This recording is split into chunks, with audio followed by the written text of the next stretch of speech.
쇼핑몰이 잘 뜨는 거 볼 수 있습니다. 그죠? 대시보다는 이게 잘 뜨죠. 그래서 우리가 방금 저런 프론트엔드 PRD만 이용해서도 백엔드를 중심으로 백엔드의 어떤 연동을 통해서 어떻게 만들면 된다는 것이 그냥 UI 드리븐한 게 아니라 실제 밑에서부터 올라가니까 실제 프로덕트에 이걸 적용할 수 있다는 게 굉장히 큰 장점이 되고요. 비즈니스를 온전하게 제공할 수 있는 하나의 앱처럼 만들 수 있다. 이렇게 보시면 됩니다. 자, 여기서 이제 좀 포인트는 뭐냐면 제품이라고 하는 우리가 이제 소프트웨어 제품이라고 하는 게 있는데 얘가 서비스를 출시를 하기 위한 여러 전략들이 좀 필요하거든요.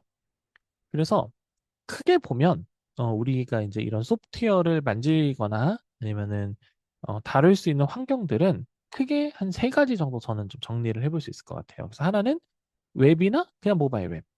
얘 같은 경우는 일반적인 브라우저를 통해서 접근을 할 수 있고요. 얘 같은 경우는 뭐 개발이나 배포도 용이하고 어느 플랫폼에서도 동작할 수 있으니 MVP 검증하는 그 자체가 굉장히 유리하고 초기 시장 진입에 굉장히 적합하죠. 접근성도 쉽고 개발 비용도 낮고 빠르게 업데이트할 수 있으니까요. 그다음에 이제 네이티브 앱 같은 경우는 특정 운영 체제에 최적화돼 있죠. 근데 얘 같은 경우는 개발이 굉장히 복잡하고 진입 장벽도 높고요. 또 이제 개발이 사실은 문제가 아니에요, 얘네들은. 단순히 이제 개발도 뭐 어렵지만 이거를 또 네이티브로 개발하느냐 아니면은 하이브리드로 하느냐 아니면은 뭐 그죠? 뭐 리액트 네이티브 같은 걸 사용하느냐 여러 가지가 있겠지만 스토어 등록하고 심사 그다음 버전 관리하고 이런 게 비용이 엄청나게 많이 듭니다. 그래서 여러분들이 예를 들어서 새로운 비즈니스가 있고 그거를 앱으로서 만들어서 배포를 한다고 하면은요. 제가 감히 말씀드리지만 지금 제품이 있다 하더라도 이게 안착하는 데는 반년에서 1년이 걸립니다. 이미 제품이 있다 하더라도. 그 정도로 비즈니스를 영위하는 데는 상당한 걸림돌이 돼요. 생각보다 이 네이티브 앱은. 그래서 그 중간 어딘가를 하기에는 요 PWA라고 하는 웹앱 형태들이 좀 있어요. 그래서 이 웹앱은 웹인데 앱처럼 쓸 수도 있게끔 하는 그런 기술이고 요건 뭐 푸시 알림이나 오프라인 접근이나 아니면 기타 그 모바일 단말기의 몇몇 기능들은 그냥 사용할 수 있게 하거든요. 그래서 저는 이제 좀 권장드리는 건 아예 웹으로 가시거나 아니면은 이런 웹앱 정도를 포지셔닝 하셔서 제품 출시를 하실 때 좀 허들을 좀 낮추는 그런 형태로 접근하시는 거를 좀 추천을 드립니다. 좋아요. 그러면 이제 이런 웹앱들이 있고 이게 비즈니스를 영위할 때 우리가 활용을 한다라고 말씀을 드렸죠. 그러면 이런 거를 개발하는 그런 바이브 코딩하는 도구들이 뭐가 있을까? 이런 걸 좀 제가 조사를 좀 해봤거든요.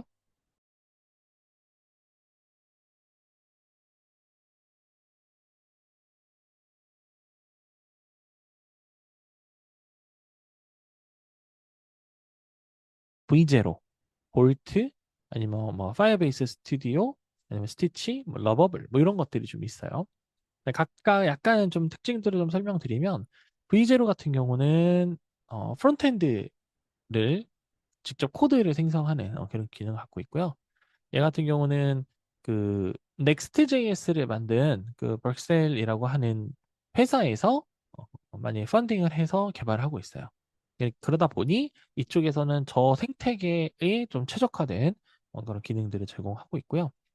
그 다음에 이제 볼트 같은 경우는 풀스택 개발 환경을 표방합니다. 물론 근데 풀스택이기 때문에 Next.js를 좀 선호하는 것 같기는 해요. 그 실제 환경과 유사하기도 하고요. AI가 전체적으로 개발 환경을 다 제어를 합니다. 그리고 파이어베이스 스튜디오 같은 경우는 구글에서 원래 이제 우리가 파이어베이스라는 제품이 있잖아요. 그죠? 근데 그 파이어베이스 스튜디오가 붙으면서 이제 AI와 통합 개발 환경까지도 함께 제공하는 그런 제품이에요.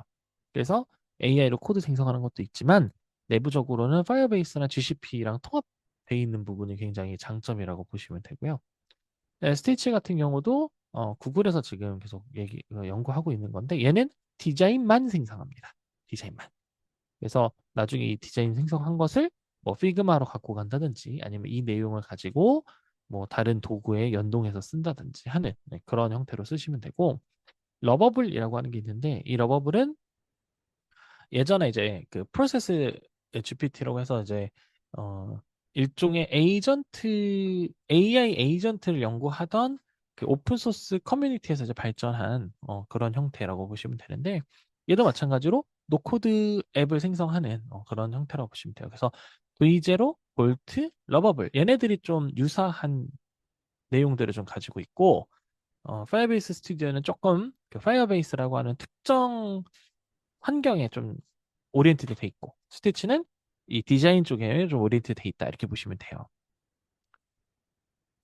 그래서 지금까지 이제 다뤘던 요 개발 도구의 기능 현황에 대해서 조금 살펴보면은 크게는 장점과 단점 있죠. 장점은 프로토타이핑이 빠르다. 그래서 아이디어를 빨리 구현할 수 있고 그다음에 MVP 성격을 갖는 앱을 만들 때 유리하다.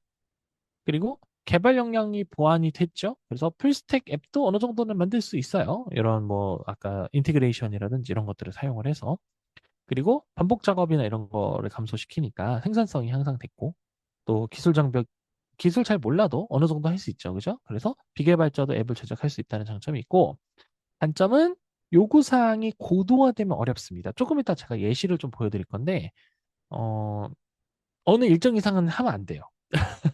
그러면은 굉장히 어려워합니다. 그리고 코드 품질도 추가적으로 계속 이제 리팩토링을 해야 되는데 그런 리팩토링을 사실은 이렇게 이를테면은 능동적으로 하기가 좀 어려워요. 왜냐하면 얘네들이 숨겨놓거든요. 이 소스 코드를 뒤에다가 숨겨놓고 겉으로 보이는 거 위주로 우리에게 디스플레이를 해주기 때문에 코드가 얼마나 잘 짜졌는지, 어떤 구성을 갖고 있는지 이런 거는 좀 추적하기 어렵다. 그 다음에 유지보수. 만약에요, 여러분들이 이거 어떤 일을 시켰는데 얘가 오류가 났어요. 그러면 이 오류를 유지보수하는데 비용을 다 쓸 겁니다. 그 정도로 이 문제 해결을 위한 난이도는 급상승하게 되고요. 또 보안적인 리스크가 있을 수 있죠. 그래서 좀 AI 자체는 개발 과정의 어떤 효율성을 가지고 오지만 실제 서비스 운영하고는 조금 결이 다르다. 네, 포커스가 다르기 때문이에요. 그래서 예를 들어서 저희가 한번 전자상거래 시스템 같은 거를 한번 프로젝트로 만들어 본다고 가정해 봅시다. 그러면은 뭐 우리가 무슨 기능이 있을까요? 뭐 상품 목록도 보고 장바구니도 있고 그죠? 주문 결제도 하고 사용자도 어느 정도 인증하고 뭐 이런 기능들이 필요하겠죠. 그죠? 그래서 프롬프트를 짜면 다음과 같이 짤 수 있습니다. 이건 뭐 딱 정해져 있는 건 아니고요. 여러분들이 생각하실 때 뭐뭐 해줘 한마디 하는 것보다는 조금 더 구체적으로 말씀해 주시는 게 좋아요. 그래서 뭐 지금 이제 예시로 예를 들어서 뭐 상품 탐색 검색 기능 상세 페이지에 뭐 이미지 설명 옵션 수량 장바구니 이런 거 주문 페이지 이런 거를 해주세요. 그러니까 지금 보면은 최소한의 페이지별 어떻게 보면 나타내야 하는 어떤 정보를 좀 기록했다고 보면 되겠죠. 그죠? 결제 같은 경우는 이제 복잡하니까 빼고 모바일이랑 이런 거 할 수 있게 해주고 다음 컴포넌트 같은 것도 좀 해주세요. 이 정도를 예를 들어 정리를 좀 하고 요거를 돌려보면 한 요 정도 나옵니다. 요 정도 나와요. 그래서 저도 지금 이제 그 저희 세미나 시간이 길지 않으니까 세미나 하기 전에 제가 하나 정도 미리 쳐놨어요. 그래서 한번 같이 요걸 가지고 연구를 좀 해볼 건데 제가 오늘 여러분들이랑 같이 볼 거는 러버블 가지고 일단 일부에서는 해볼게요. 러버블은 이렇게 러버블.dev라는 요 사이트로 이제 들어오시면 되고 제가 요 요구 사항을 이렇게 아까 보셨던 요거 요거 있죠? 요거를 그대로 이렇게 갖고 왔어요. 그 다음에 구현된 기능을 보면 뭐 브라우징이나 상세 페이지, 장바구니 뭐 이런 것들은 어느 정도 만들었다라고 이제 얘기가 합니다. 그래서 보면은 어느 정도 좀 마음에 드신가요? 더 많은 상품 없으니까. 네, 이렇게 좀 보면은 이렇게 간단한 어떤 필터 정도 기능? 필터 기능 같은 게 살짝 살짝 좀 있는 것 같고, 그죠? 그 다음에 특정 요 상품으로 이제 들어가면 자, 이런 식으로, 그죠? 그리고 상품 설명을 읽고 뭐 이런 거 있고, 여기에 뭐, 이게 이제 장바구니 넣고, 그죠? 네. 장바구니 이렇게 있고, 이런 거는 뭐 채웠다 뺐다 하는. 아주 기본적인 플로우 정도는 얘가 만들 수 있다. 이렇게 보시면 됩니다. 근데 또 이제 여러분들 이걸 보면서 와 하실 수도 있는데 사실 이런 이커머스 형태의 UI나 디자인은 사실 엄청나게 많이 있어요. 이미 시장에. 그러다 보니까 AI가 뭐 금방 배울 수 있는 거죠. 예.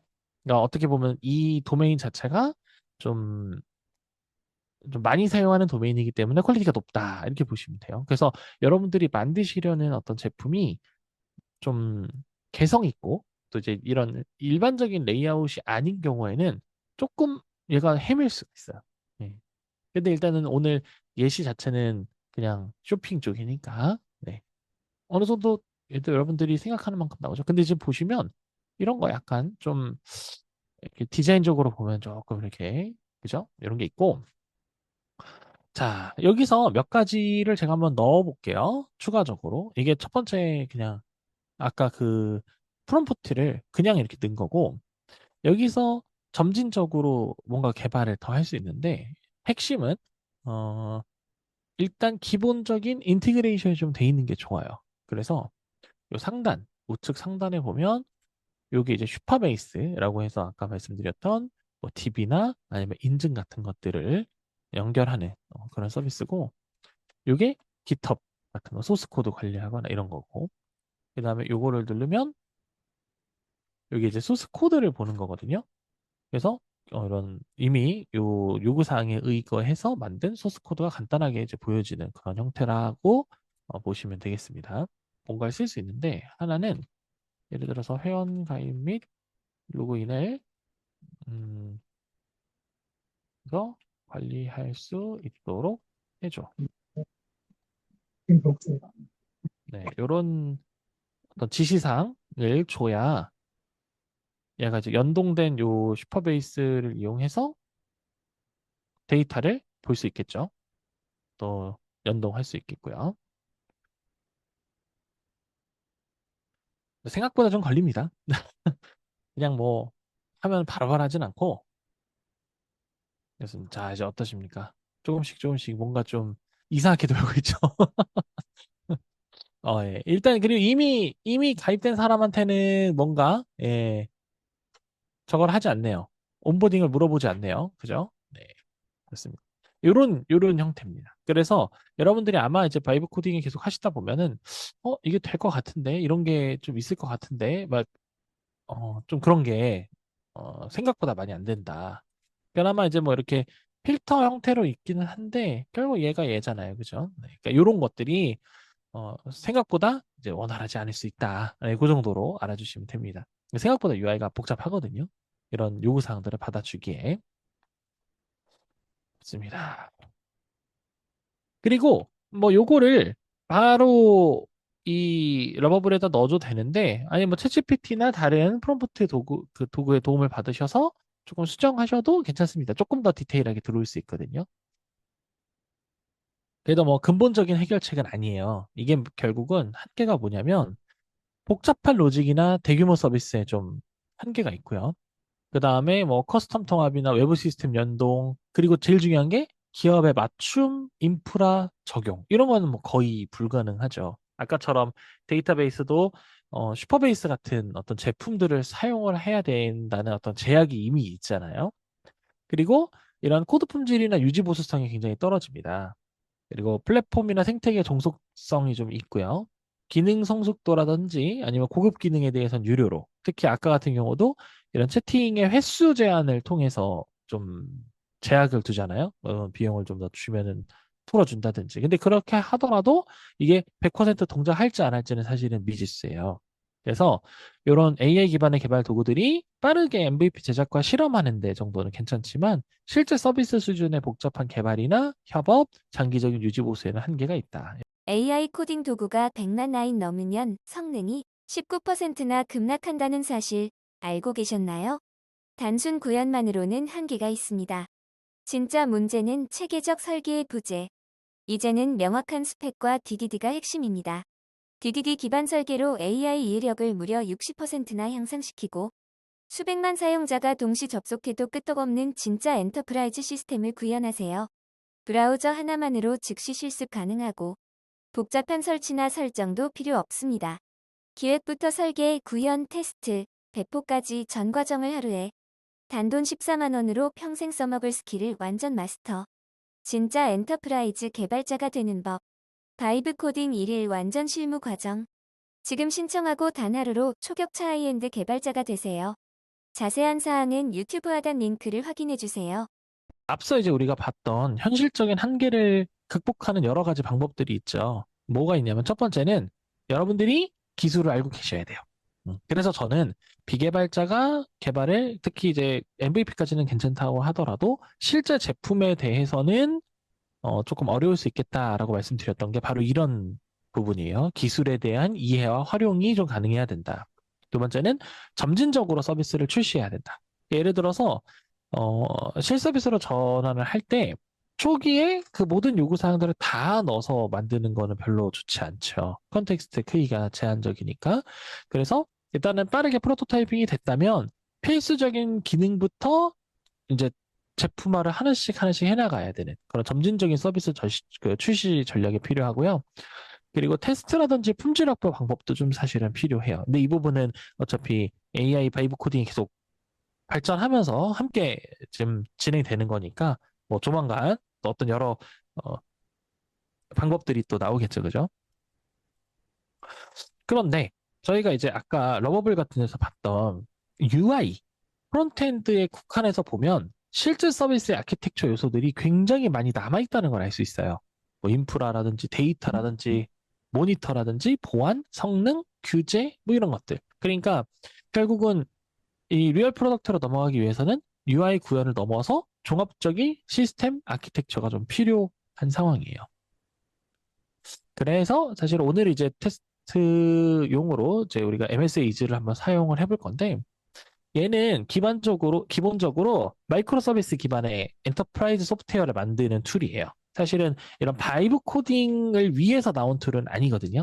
물론 이제 최근에 그 AI를 붙이면서 바이브 코딩이 가능해진 거지 실제로는 애초부터 엔터프라이즈 환경을 고려해서 만들어진 소프트웨어라고 보시면 되고 두 번째 특징은 이벤트 스토밍이라고 하는 그 설계 방법을 적용한 도구예요. 그래서 얘 같은 경우는 기본적으로 비즈니스가 복잡하다는 걸 인지하고 있고요. 그걸 모델링하는 도구로서 이벤트 스토밍이라는 방법론을 사용을 하고 있어요. 결국 우리가 이제 UI 드리븐한 어떤 설계나 구현 방식이 아니라 이벤트 스토밍이라고 하는 검증된 설계 방법을 사용하는 거죠. 약간 다르죠. 결국은 그런 데이터들이 모여서 UI를 구성하게 되는 거니까 얘는 어떻게 보면은 원천 그 백엔드 레벨부터 설계를 하고 구현을 한다라고 보시면 되고요. 그 다음에 이제 세 번째 특징은 대규모 서비스에 사실 특화돼 있어요. 이게 클라우드를 기본적으로 그 적용할 수 있는 기능이 있기 때문에 이 클라우드의 어떤 배포를 위한 어떤 스크립트라든지 아니면은 그 사상 자체가 아예 이런 대규모 서비스를 처음부터 할 수 있도록 설계하고 만드는 데 특화되어 있다. 이렇게 보시면 됩니다. 그래서 이런 도구를 우리가 좀 사용을 하면은 어떻게 될까? 아까랑 어떤 부분이 차이가 있을까? 이제 이걸 좀 보면은 일단 그 바이브 코딩화해서 MSEG를 쓴다라고 하면 결국은 어, 좀 이런 기능들이 굉장히 많잖아요. 이 MS 이즈 같은 경우도 아마 사용해 보신 분들도 있으실 거고 회원가입 하셔가지고 이렇게 웨비나를 통해서 만나보신 분도 있을 텐데 생각보다 어려워요. 왜냐하면은 이 엔터프라이즈의 어떤 복잡성도 있지만 아예 그 이벤트 스토밍이라든지 이런 방법론 자체가 좀 생소하잖아요. 그래서 그냥 UI에서 뚝 하고 얘기하는 것을 만드는 게 상당히 허들이 있다는 거죠. 근데 그걸 이제 바이브 코딩화 하면서 실제 두 가지 측면에서 사실 AI가 붙었다고 보시면 됩니다. 하나는, 오케이. 하나는, 어, 우리가 이제 자연어로 어떤 요구사항을 만들면 그 자연어를 설계 관점으로 만들어주는 부분에 AI가 하나 붙어 있고요. 두 번째는 이제 설계가 다 됐어요. 그러면 원래 MSAge는 그 설계된 어떤 다이어그램을 이용해서 소스 코드를 제네레이션 하는 기능이 포함되어 있거든요. 그 제네레이션 하는 거는 일종의 템플릿으로 저희가 계속 만들고 운영하고 그거를 가지고 굉장히 높은 수준의 그 기술들이 농축된 자동 소스 생성기라고 보시면 돼요, 일종의. 근데 그걸 이제 AI 모델이 붙으면서 그것마저도 어느 정도 룰과 컨텍스트에 의해서 자동으로 만들어주게 된 거예요. 예. 그래서 분석 설계 파트에서의 AI, 그리고 설계 구형 관점에서의 AI, 이 두 가지가 같이 지금 저희가 개발을 하고 있고, 지금 베타로 계속 진행하고 있고, 오늘 세미나에서도 그 기능 위주로 보여드리려고 합니다.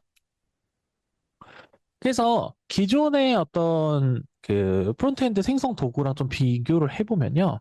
기존 도구에서는 좀 소규모 어플리케이션을 대상으로 한다면, 그리고 MVP나 프로토타이핑을 기반으로 한다면, MS이즈 같은 경우는 애초부터 대규모 엔터프라이즈의 백오피스라든지 사용자 시스템 통합이라든지 또 애초에 복잡한 비즈니스를 쉽게 만들 수 있도록 하는 거를 포커스로 하다 보니 그런 부분에서 좀 크게 차이가 있고요. 기술 스택 같은 경우도 볼트나 뭐 러버블리나 이런 대부분은 리액트 베이스, 리액트나 넥스트.js 같은 거를 거의 쓰고 CSS도 거의 테일윈드나 이런 걸 사용을 합니다. 그리고 백엔드도 슈퍼베이스 서벌리스로 거의 뭐 대동단결하고 있고요, 사실. 근데 MSAG 같은 경우는 아예 사실 기술셋의 템플릿이었을 때는 기술셋이 어느 정도 좀 영향이 있었다고 하더라도 현재는 바이브 코딩화 되면서 여러분들이 사용하시고 싶은 어떤 기술 세트를 그냥 반영하시면 어느 정도 그 기술에 맞춰서 개발해 줍니다. 그래서 기술에 너무 스택 자체를 너무 이렇게 한정 지을 필요 없다는 게 또 장점이 되고요. 그 다음에 설계나 UI 설계 단계에서 유저는 결국은 기존 도구는 프롬프트 입력하고 AI가 생성해서 수정하는 이런 형태가 되는데 MS 이즈 같은 경우는 요구사항 분석하고 그걸로 어떤 스토리보드를 만들고 그다음에 그걸 사용자 검토하고 컴포넌트 생성하고 이제 이런 것들이 주가 된다라고 보시면 됩니다. 각 단계별로 어떤 명확한 컨펌 포인트들이 있어요. 그래서 크게는 단계별로 저희가 한 5단계 정도로 개발 방법을 좀 나눠 볼 수 있는데, 첫 번째 단계는 비즈니스 요구사항을 명확하게 하는 거고요. 두 번째 단계는 모델링하고 데이터 설계하는 거고, 세 번째 단계는 백엔드 만드는 거고요. 그 다음에 네 번째 단계는 프론트엔드 만드는 거고요. 다섯 번째는 그거를 어떤 특정 환경에 배포하는 그런 형태가 되겠죠. 그러면 일단 첫 번째 단계. 우리가 비즈니스 요구사항을 구체화하는 단계가 있는데, 이 비즈니스 요구사항 구체화할 때는요, 크게는 여러분들이 첫 번째, 액터를 명확하게 만들어 주셔야 됩니다. 액터는, 우리가 이제 이 시스템을 사용하는 어떤 대상이거든요. 이게 예를 들어서 액터가 일반 사용자라면 사용자의 어떤 서비스가 필요하겠죠. 이게 웹이 될 수도 있고, 우리가 아까 쇼핑몰 같은 경우는 쇼핑몰에 실제 그 물건을 이제 전시하고 구매하고 그죠? 뭐 이런 것들 찜하고 이런 거를 하는 서비스가 될 거니까 결국은 고객용 어플리케이션이 필요한 것이고요. 또 이제 판매자 입장에서도 액터가 될 수 있겠죠. 판매자 자체가. 그래서 이 판매자가 뭐 이를테면은 뭐 상품을 올리고 재고를 관리하고 뭐 이런 걸 할 수 있고 배송을 하고. 그러니까 결국 액터에 따라서 그리고 이 액터별로 서비스를 사용하는 여부 그리고 어떤 일을 하는지 여부 이게 되게 중요합니다. 이거는 우리가 UI 드리븐한 바이브 코딩을 하더라도 사실은 마찬가지예요. 우리가 생략해서 그렇지 실제로는 굉장히 중요한 부분이고 그 액터가 어느 정도 만들어졌으면 또는 이제 정의가 됐다면 해당 액터별 유저 스토리가 필요해요. 그래서 액터 관점에서 기능을 서술하는 이제 뭐 as a I want to so that 이거 많이 보셨나요? 네. 유저 스토리를 만드는 그런 기법인데 개발팀이 이 사용자가 이걸 왜 쓰는구나. 이 기능을 뭐 하는데 사용하는구나 라는 식으로 이해를 할 수 있도록. 네. 근데 이게 이제 예전에는 개발팀, 개발자에게 이걸 전달했다면 지금은 AI가 알아들을 수 있도록. 근데 또 이것도 일일이 우리가 다 만들기 어렵죠. 그러니까 대표적인 유저 스토리나 어떤 키 컨셉 정도만 던져주면 그 내용을 이용해서 유저 스토리를 AI가 생성하기도 합니다. 그래서 그 내용을 보시고 여러분들이 이게 적합한지 안 한지 이런 것들을 판단하실 수 있고요. 그 다음에 이제 비즈니스 규칙도 있어요. 비즈니스 규칙. 요거 같은 경우는 이 서비스가 따라야 되는 로직, 제약사항 이런 것들이죠. 그래서 일반적인 유저 스토리와 액터면 대부분의 비즈니스는 해결이 되는데 거기에 좀 더 추가적인. 예를 들어서 뭐 이 서비스는 뭐 19세 미만이 가입할 수 없는 서비스다라든지, 그죠? 아니면 무슨 자격증이 있어야 쓸 수 있다든지, 뭐 여러 가지 있겠죠. 그래서 이런 여러 가지 요구들을 이용해서 비즈니스 요구 사항을 구체화할 수 있고요. 이때 우리가 어떤 컨셉이 하나 등장하냐면 바운디드 컨텍스트라는 게 등장합니다. 이게 뭐냐면 이건 좀 너무 어렵게 설명하시면 좀 어려우니까 간단하게 설명드리면 우리가 아까도 보면 러버블에서 이렇게 이제 쇼핑몰이 있었죠. 근데 이 쇼핑몰의 내용을 보면은요. 어떤 관심사들을 좀 나눌 수 있어요. 예를 들어서 상품, 배송, 고객, 결제, 그죠? 이런 식으로 몇몇 가지의 그 관심사별로 이 서비스들을 묶을 수 있는데 MSAG에서 되게 중요하게 바라보는 그 컨셉 중에 하나가 바로 그런 그 구분된 개념들을 명확하게 잘라낸다는 거예요. 잘라내서 별도의 그 개발물로 그냥 분리시켜 버립니다. 그러면 이게 뭐가 좋느냐? 예를 들어서 이 바운디드 컨텍스트가 4개나 5개를 가지고 있어요. 그러면 서버가 4벌 또는 5벌이 나오는 거예요. 그러면 이제 저는 이렇게 여쭤보실 수 있습니다. 그러면은 서버 하나에 그냥 그 기능이 다 있는 게 낫지. 이걸 왜 굳이 나누냐? 예. 아까도 보셨던 것처럼 하나의 서비스에 너무 많은 기능들이 들어가게 되면 AI는 그 자기가 이제 계산할 수 있는 한도를 쉽게 넘어서거든요. 그게 이제 서비스의 복잡성과 관련이 있는데 결국 하나의 서비스의 크기가 작을수록 유지보수하기가 용이하고 AI가 손대기 쉬워집니다. 예. 그래서 이 바운디드 컨텍스트라는 개념 하에 서비스를 쪼갤 거예요. 저희가 이제 만들 때 여러 개로 쪼개고 그 쪼갠 것들을 이용해서 하나 여러 서버들을 다 띄울 수 있도록 클라우드에서 동작을 시키는 거죠. 예. 요게 사실 굉장히 중요한 컨셉이고 대규모 서비스들은 대부분 이런 형태를 취하고 있어요. 왜냐하면 그래야 유지보수를 할 수 있으니까요. 사람도 그렇게 해야 유지보수 할 수 있어요. 당연하게도. AI는 당연히 더 잘할 수 있겠죠. 그러면 일단 1단계에 대해서 여기 이제 커서 아이디인데 커서 아이디에 이렇게 룰과 그리고 실제 이런 PRD들로 구성이 되어 있습니다. 보시는 것처럼 이렇게 디자인 시스템들 좀 작죠? 자, 대를 하면 네, 이런 디자인 시스템들 그죠? 여기 디자인 시스템들 있고 그 다음에 프론트엔드를 제너레이션 하는 룰도 있고요. 그 다음에 패키지 어떤 형태로 가지고 있어야 된다. 도메인별로 어떤 걸 가지고 있어야 된다라는 이런 기본적인 어떤 구성. 그 다음에 테크 스택이라고 해서 뭐 바이트를 써라, 뭐 노드를 써라, 뭐를 써라. 사실 이런 거를 우리가 일일이 다 정의할 수도 있고요. 아니면 이렇게 룰에 의해서 어느 정도 만들어서 정형화해서 사용하시는 것도 방법입니다. 네. 그리고 기본 UI 리퀘어먼트 이렇게 넣어주시면은 전체적인 룰이 다 반영이 되는 거예요. 이게 룰이 잘 들어가는지 안 들어가는지 보시려면 실제로 폴더는 이렇게 점 커서의 룰즈라고 하는 그 안에 있는 MDC 파일을 이 커서가 있거든요. 그래서 여기 보시면 이 커서 아이디의 이 설정 부분인데 룰즈 앤 메모리즈가 있어요. 여기 가보면 이렇게 지금 각 프론트엔드들 MDC가 이렇게 다 들어가 있는 거 보실 수 있습니다. 그럼 이런 거는 이제 이렇게 에이전트가 디사이드 합니다. 이거 보고 저희가 이게 필요하다라고 생각이 들면 이거를 로드해서 사용을 하는 거죠. 그래서 이렇게 툴을 등록해서 사용하시면 좋고 뭐 추가로 뭐 예를 들어서 뭐 베이직 메모리라든지 컨텍스트 7이라든지 플레이라이트라든지 아니면은 뭐 태스크 마스터라든지 이런 것들은 MCP들이죠. 여러분들이 만약에 커서를 조금 더 확장해서 사용하시고 싶으시다면 그런 MCP들을 조금 넣어서 돌리시는 것도 좀 추천드립니다. 이렇게 생겼습니다. 그러니까 아까 그 보셨던 그 장표 있죠? 우리가 이제 설계했던 그게 이렇게 제이슨 형태로 들어가는 거예요. 네. 그래서 요걸 가지고 이제 할 거고 추가로 여기 이 다이어그램에서 언급하고 있지는 않지만 실제 설계가 되는 부분 중에 하나가 뭐냐면 API도 사실은 같이 설계가 돼요. 그래서 해당하는 API는 여기 보시는 오픈 API 야물이라고 하는 걸로 정리가 돼 있습니다. 요거는 오픈 API라고 하는 그 API를 이렇게 표시하는 표준 기법이에요. 그래서 요거는 되게 많이 사용하는 어떤 표준이니까 얘도 당연히 읽을 수 있겠죠.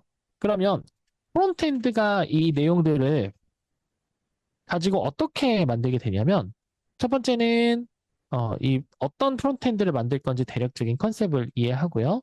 두 번째는 베이스를 먼저 만듭니다. 베이스. 그러면 이제 이 프론트엔드가 세부 로직은 없고 일단 구동이 가능한 형태로 만들어질 거잖아요. 그래서 베이스를 먼저 만들고 그 다음에는 각 서비스를 순회하면서 점진적 업그레이드를 하게 돼요. 그래서 그 점진적 업그레이드를 할 때 두 가지 포인트가 바로 요 하나는 다이어그램에서 그 만들어 놓은 데이터 스트럭처와 기능 이런 것들. 그 다음에 요 오픈 API 요 야물 파일을 이용해서는 이 백엔드가 어떤 API를 제공하는 건지를 미리 알고 있어야 되겠죠. 그래 연동이 되니까. 그래서 요 두 가지를 이용해서 점진적으로 프로젝트를 계속 업데이트를 합니다. 이렇게 프론트엔드 코드가 만들어졌다라고 보시면 되고 실제로 이렇게 만든 프론트엔드는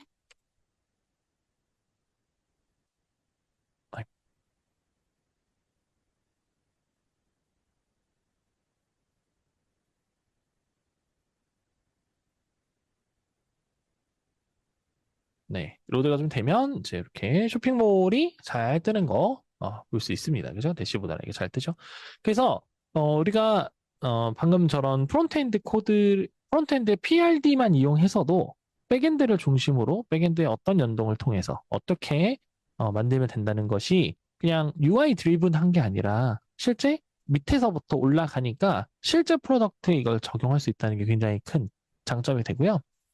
그 다음에 여기서 더 하나 더 이제 가면은 이제 우리가 백엔드는 바이브 코딩을 할 수 있다라고 말씀드렸고, 그죠? 실제로 프론트엔드 바이브 코딩을 구현하는 거는 지금 여기 보시는 것처럼 AI 기반으로 당연히 하는 거고, 툴을 써서 하니까. 그리고 다중 백엔드를 통합하는 하나의 프론트엔드를 만들 수 있어요. 원래는 뭐 마이크로 프론트엔드라고 해서 뭐 이것도 다 쪼갤 수 있는데 사실 그렇게까지 하기는 우리가 기술 스택이 너무 복잡해지니까 아직은 그냥 하나의 프론트엔드 서버만 놓고 하에 이제 여러 백엔드들이 유기적으로 연동하는 그런 기술 세트를 사용을 할 거고 기술 스택도 HTML이나 뷰나 리액트 같은 여러 개발팀의 선호도에 따라서 우리가 자유롭게 선택할 수 있다. 이런 것들이 좀 장점이 되겠죠. 그래서 이걸 가지고 지금 보시는 것처럼 요구사항을 그 어떤 대화형 개발하고 즉각 피드백을 하면서 바이브 코딩을 할 수 있다. 이렇게 보시면 됩니다. 마지막으로는 요거를 로컬이나 클라우드 환경에 배포를 해야 되겠죠. 그래서 요게 이제 뭐 사스 형태 인프라 우리가 아까 보셨던 뭐 슈퍼베이스나 이런 거 말고 뭐 애저나 GCP나 AWS 뭐 이런 데다가 퍼블릭 클라우드에다 배포하실 수도 있고요. 아니면 뭐 간단하게는 뭐 나스라든지 여러분들 테스트용으로도 당연히 배포하실 수 있어요. 근데 이거를 사스를 쓰면 편하긴 하죠. 근데 리얼 프로젝트를 하게 되면 어느 정도는 그걸 다 컨트롤 하실 필요가 있어요. 다 맡기시면 안 돼요. 그래서 어느 정도 컨트롤 하실 수 있어야 된다. 좀 말씀을 드리고 대규모 서비스나 점진적 개발을 하고 배포를 하는 이런 사이클을 계속 하시면 좋아요. 저 같은 경우는 지금 요 만든 요 내용을 간단하게 제 이제 개인 서버에 그냥 배포를 했어요. 그래서 저희가 뭐 샵 해가지고 네, 방금 이제 요 배포한 내용을 그대로 이제 이렇게 웹 빌드를 해서 배포를 한 거거든요. 근데 이제 여기서 또 포인트가 뭐냐면 실제 얘는 아까 이제 우리가 열심히 설명했던 것 중에 바로 요 반응형 이걸 지원을 하죠. 그죠? 예. 그러다 보니까 기본적으로 모바일 환경에서도 동작할 수 있는 어떤 성질을 갖고 있고요.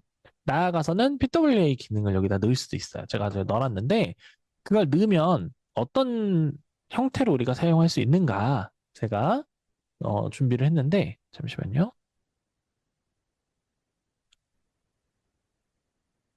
자, 자 보시죠. 여기 제 지금 요 리얼 폰입니다. 요 폰에 이제 미러링을 한 거고요. 요 폰에서 이렇게 여기가 지금 이제 지금 제가 배포한 그 샵이거든요. 샵에 이제 이렇게 접속을 할 수 있게 되죠, 그죠? 접속을 하는데 지금 위에 보이시나요? 샵, 뭐 오더 매니지먼트 설치라고 해서 요 팝업이 뜨죠. 요거를 지원하는 게 PWA 앱이에요.